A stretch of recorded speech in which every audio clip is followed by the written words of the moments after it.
Hello, loves. This is Annette of AnnetteLeonard.com, back again with another moment for chronic wellness.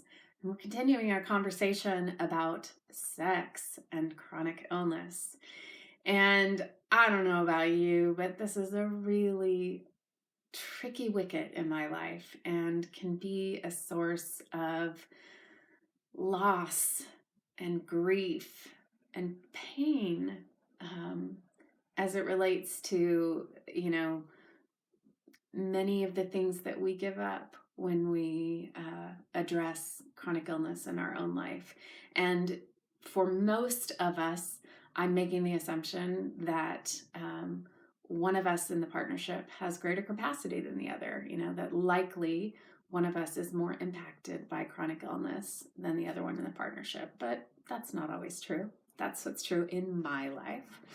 And today I'm going to talk about the goal of sex. And before I got sick, I wouldn't have even thought necessarily about this question. Like, the goal of sex was orgasm.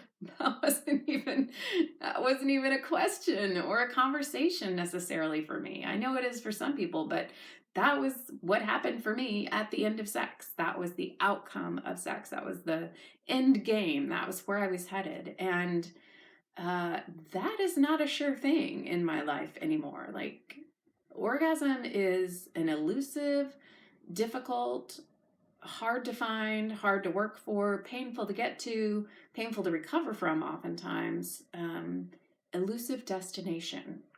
And so redefining what the goal of sex might be has been difficult for both of us. For me, it's been difficult in terms of kind of the loss of my orgasm. Where is it? The sorrow around that and around the release that used to be. For her, it's difficult in terms of, wow, is that related to my performance? Or how do I know it's been a satisfying experience for Annette? And so reframing our sex life in terms of really a shared intimate experience, and how do we each experience intimacy and what matters most for us in that regard, and grieving losses. Grieving losses as it relates to wondering if I'll ever have vigorous sex again. It's hard to think about this one for long, and yet has been important for us to really explore in depth together. More on this. How about you? Have you had to redefine the goal of sex? Have you found other ways around this? I'd love to hear.